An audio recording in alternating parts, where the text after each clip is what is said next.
नमस्कार दोस्तों, मैं डॉक्टर पीयूष रंजन हूँ। मैं सर गंगाराम हॉस्पिटल नई दिल्ली में गैस्ट्रोएंटरोलॉजिस्ट हूँ। आज आपसे मैं हेपेटाइटिस सी के विषय में कुछ बातें करूँगा।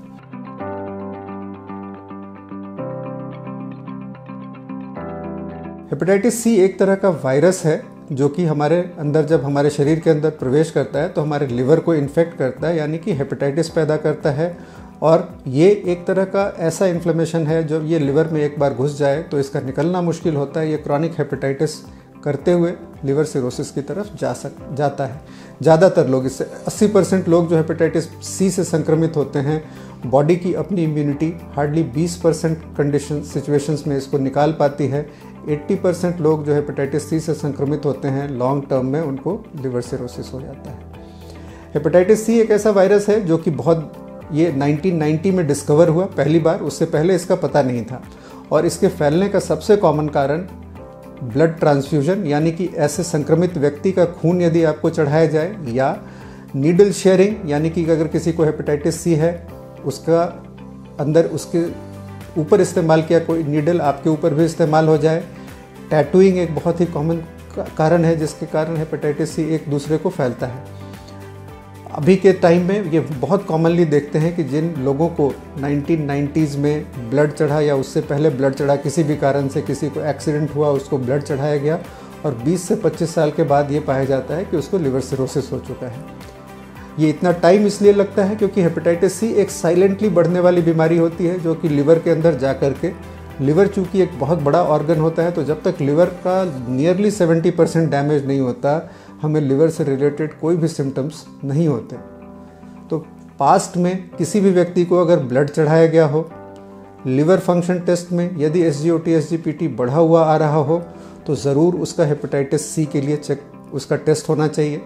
और जब टेस्ट किया जाए तो उसके आगे के लिए जो फर्दर टेस्ट होते हैं कि हेपेटाइटिस सी का वायरस शरीर में ज़िंदा है या नहीं, उसके लिए हेपेटाइटिस सी RNA का टेस्ट होता है। और लिवर के डैमेज को असेस करने के लिए अल्ट्रासाउंड और फाइब्रोस्कैन, ये 2 इम्पॉर्टेंट टेस्ट होते हैं।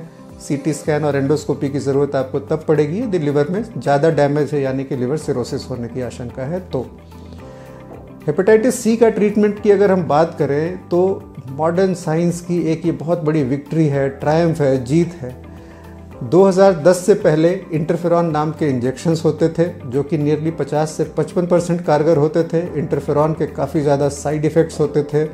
और 2011 के बाद डायरेक्ट एक्टिंग एंटीवायरल्स, जिनको शॉर्ट में DAAs कहते हैं, वो अवेलेबल हुए। और 2012-13 में और 2014 में हमारे देश में ये दवा उपलब्ध हुई जिसका नाम सोफोस्बुवीर है, जिसने एक क्रांतिकारी परिवर्तन ला दिया। और आज हम 6 साल के बाद इंटरफेरॉन को शायद बिल्कुल ही नहीं इस्तेमाल करते हेपेटाइटिस सी के ट्रीटमेंट में। ये ऑल ओरल ड्रग्स होती हैं।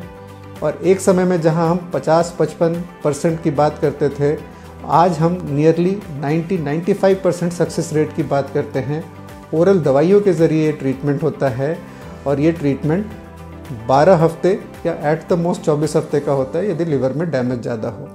तो ये एक बहुत ही रिवोल्यूशनरी चेंज है जिसको हम लोगों ने अपनी आंखों के सामने होता हुआ देखा है और जिसके कारण लिवर डैमेज होना इतना ज़्यादा रुक गया है। तो हेपेटाइटिस सी से आपको अगर संक्रमित होने की कोई भी आशंका है, कई सारे गवर्नमेंट प्रोग्राम्स हैं जिसके अंतर्गत हेपेटाइटिस सी की दवाइयाँ मुफ्त दी जाती हैं।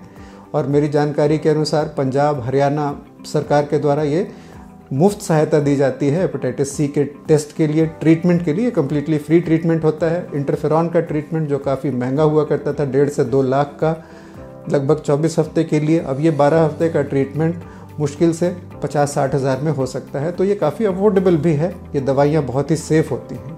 तो इसका ट्रीटमेंट करना बहुत ही ज़्यादा आसान हो गया है। और इससे बचाव के तरीके बहुत समझना बहुत ज़रूरी है क्योंकि हेपेटाइटिस सी के लिए कोई वैक्सीन नहीं है अभी तक। सेफ ब्लड बैंक प्रैक्टिसेस, यानी कि हम ब्लड वहाँ से लें, प्रोफेशनल ब्लड डोनर्स से ना लें जिनके हेपेटाइटिस सी से संक्रमित होने की आशंका ज़्यादा होती है। जब हम ब्लड बैंक से प्रॉपर ब्लड लेते हैं तो ये जो भी ब्लड कई सारे इन्फेक्शंस के लिए, जिसमें हेपेटाइटिस सी एक है, अगर वो संक्रमित हो तो वो डिस्कार्ड हो जाता है, वो आपको नहीं दिया जाता है। इंजेक्शन के ज़रिए नीडल शेयरिंग ना करना, डिस्पोजेबल नीडल्स का इंट्रोड्यूस होना और मास स्केल पे इंट्रोड्यूस होना, ये इससे बचने का एक बहुत इंपॉर्टेंट तरीका रहा है। अनप्रोटेक्टेड सेक्स एक बहुत इंपॉर्टेंट चीज़ है। तो जब भी आप पहली तो चीज़ है ये होना नहीं चाहिए, और अगर है तो कॉन्डोम्स का यूज़ इसको प्रिवेंट करने में काफ़ी कारगर रहा है। अनसेफ टैटूइंग इसको रोकने का एक बहुत इंपॉर्टेंट तरीका है। तो हेपेटाइटिस सी जो कॉमन जानकारी में, इतनी कॉमन लोगों के मन में ये इसकी बारे में जानकारी काफ़ी कम है, उसके बारे में जानना ज़रूरी है, क्योंकि एक लिवर सिरोसिस होने का एक इम्पॉर्टेंट कारण है और इससे बचाव के तरीके बहुत सिंपल हैं और अब तो इलाज भी इसके लिए काफ़ी ज़्यादा सिंपल हो गया है। यदि इस वीडियो की जानकारी आपको अच्छी लगी हो तो अपने दोस्तों से, अपने रिश्तेदारों से इसको शेयर करें, और किसी भी क्लैरिफिकेशन के लिए, फर्दर इन्फॉर्मेशन के लिए आप मुझसे कॉन्टैक्ट कर सकते हैं। धन्यवाद।